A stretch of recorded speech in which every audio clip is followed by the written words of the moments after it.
Shalom. This is part two. Yeah, this is part two of the sit-down lesson of the prophecy updates as of January the 10th, 2025, on this Friday afternoon.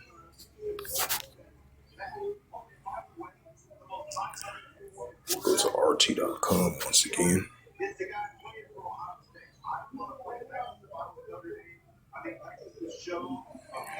It says this is a news article, January 10th, 2025. As we've been seeing, rising tensions between Russia and the United States. And, and previously, Russia getting hit economic sanctions against against the Western countries. As we've been seeing, the Russia-Ukraine situation been heating up as well, too. As I added an additional side note to that. And this is a news article from rt.com as of January the 10th, 2025, and it reads for World News. It says U.S. Treasury imposed sweeping sanctions on the Russian oil industry. The restrictions target two major Russian producers, along with what Russia called a shadow fleet, transportation the country's oil. The U.S. Secretary of Department on Friday announced a fresh round of sanctions against Russia imposed in conjunction with the UK. The restriction target Russian oil industry, including two major producers, Gazprom Neft and Shukalaka, if I pronounced the name right, as well as a subsidiaries and entities providing various service to both oil companies, including insurance and transportations. The United States is taking sweeping action against Russia's key source of revenue. The Treasury, Janet Yellen, said in a statement accompanying the announcement. With today's actions, we are ratcheting up the sanctions risk associated with Russia's oil and trade, including the shifting and financial facilitation in support of the Russian oil exports. And it says the Treasury also issued a determination allowing American authorities to impose sanctions against any persons determined to operate or have operated in the industry sector of Russia. It says Gazprom Neft, which was added to the blacklist on Friday of the subsidiary of the Russian state Gazprom energy giant, which is focusing on oil and gas fields developments as well as the oil and gas extractions. It was the first company to start the oil productions on the Russian's Arctic shelf. Shurgalnyskivesgas, the other energy major, was founded in 1993 and 2023. It was listed among the Russians' top 100 companies with the biggest net income, where it took 21st place. More than 2 dozens of subsidiary other companies were also added to the sanctions list. It says the latest rounds of sanctions also target more than 180 vessels, largely oil tankers, and linked to what the U.S. describes as a shadow fleet of the Russian-based operators used to shift Russian oil. More than 30 Russian-based oil field service providers also slapped with restrictions. The U.S. and its allies has imposed tens of thousands of sanctions on Moscow in multiple rounds since 2014, when the Western-backed coup in Kiev prompted Crimea to rejoin Russia by the referendum and led to a conflict between Ukraine and the Donbass republics. The number of measures spiked after launch of Russian special operation in February 2022. In early December, Russian President Vladimir Putin said that the Russian sanctions campaign was a fatal instance since Russia has successfully withstood the pressure so far, and no blackmail or attempt from outside to hinder the U.S. ever led results. Americans' allies continues to buy natural gas from Russia even after the imposition of the numerous previous restrictions, according to a Bloomberg published on Tuesday. The EU nations brought a record quantity of Russians it qualified natural gas, the LNG, last year. Excuse me. Let's see. And this is another news article. It says January 10th, 2025, and it reads from RT.com. Slovakia threatens to block Ukraine aid over gas transitioning dispute. Prime Minister Robert Fico has vowed to exercise Slovakia's veto power within the EU on Ukraine's related issues. Slovakia Prime Minister Robert Fico has warned that the Bratislava may block humanitarian and financial aid to Kyiv if the cessation of the Russian gas transactions through Ukraine is not resolved. Fico made the statement after the talks with the EU Energy Commission's Dan Droskin on Thursday. Fico cited potential losses from the bloc transitions as the reason for this threat. If the problem is not resolved, the government of the Slovakian Republic will take strict republican measures in the near future, Fosco told reporters in Bristol. There is nothing international law or sanctions that prevents the transactions of gas through Ukraine, he added, as quoted by Reuters.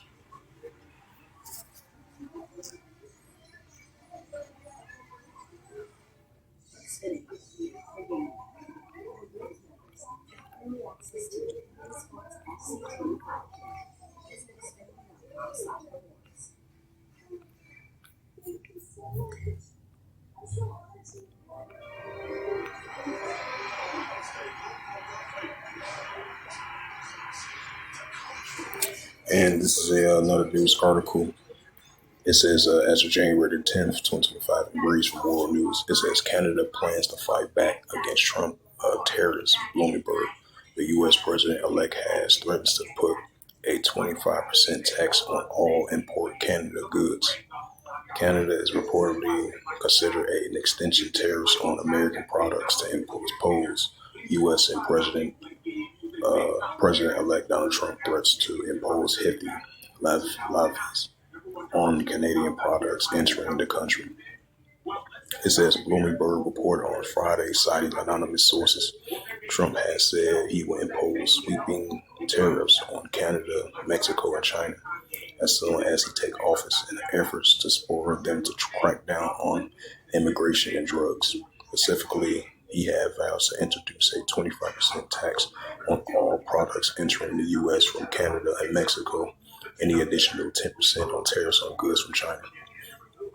Canada officials are now reportedly considering their potential response to Trump's threats, according to the Bloomberg sources. While no official decision has been made, the measures under discussions are said to include targets of all U.S. imports. Canadians aim to go dollar to dollar on tariffs.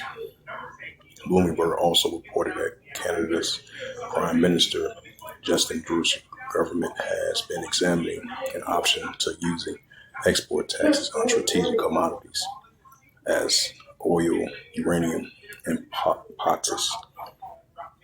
With Canada being the largest supplier of crude oil to the United States and a major global producer of uranium initiatives for nuclear energy, and such restrictions will put immediate pressure on the United States energy prices, according to the outlet.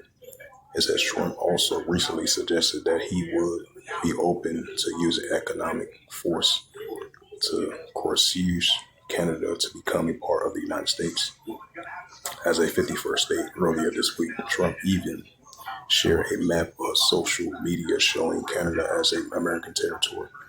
You can get rid of the artificially drawn line, and you take a look at what it looks like. and also being much better of a national security, Trump argues in a statement to reporters.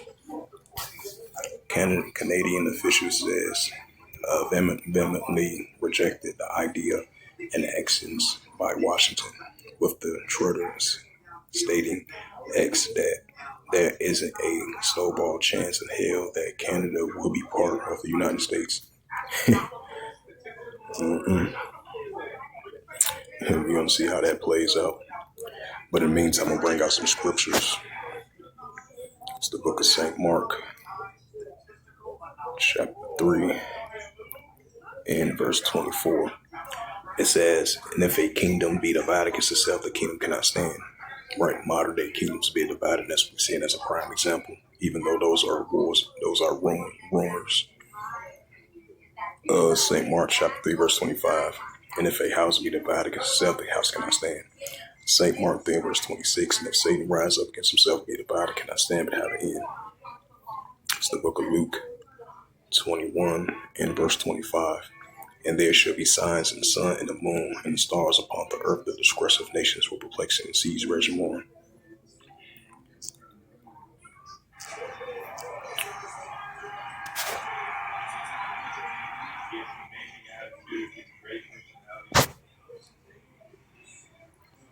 Let's go to the time of Israel. Some more prophecy updates.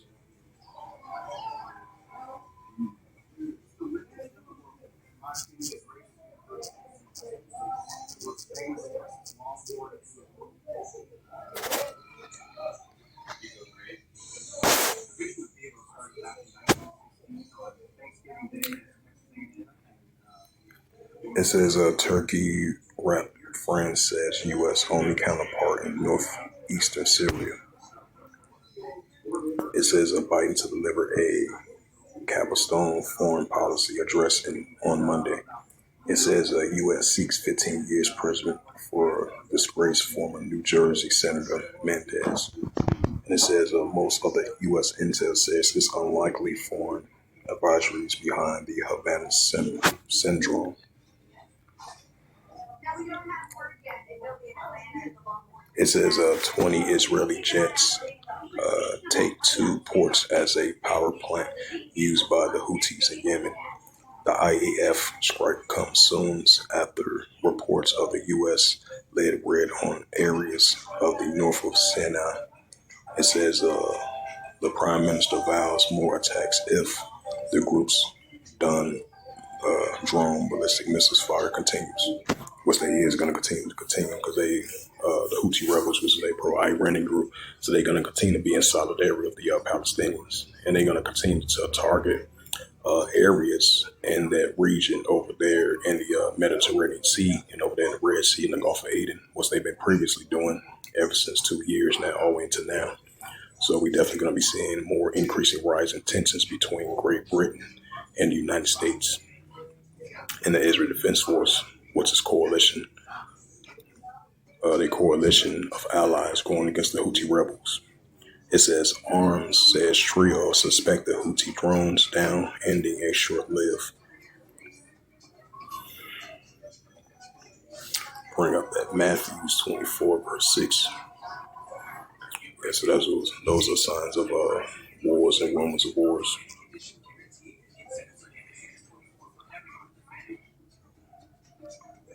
And then with that, I'm going to cut it off.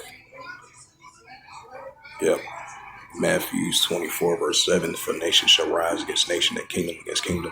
And there shall be famines and pestilence and earthquakes in diverse places. So we're going to be seeing the increasing of nation against nation, different ethnicity, armies, and groups clash against one another, and modern day kingdoms against modern day kingdoms. And there should be famines. We're going to be seeing increasing famines, increasing pestilence, and the increasing of earthquakes in diverse places. So with that, this was just a quick sit-down lesson for part 1 and part 2 of the prophecy updates as of January the 10th, 2025 on this Friday afternoon. So hopefully this sit-down lesson was edifying. And with that, I'd like to give all praises and glory and honor to Yahweh Ba'ashem, Yahweh Shai, Ba'ashem, Karkadash. And the Heavenly Father, true name is Yahweh, and His only begotten Son, Ba'ashem. In the name of Hamashiach Yahushua. Those are their true names in the ancient Paleo Hebrew, the last one Kadash little tongue. And I say Barakatham to the elders, Wa'akim, Wa'akwaf. Until next time, I would say Shalom.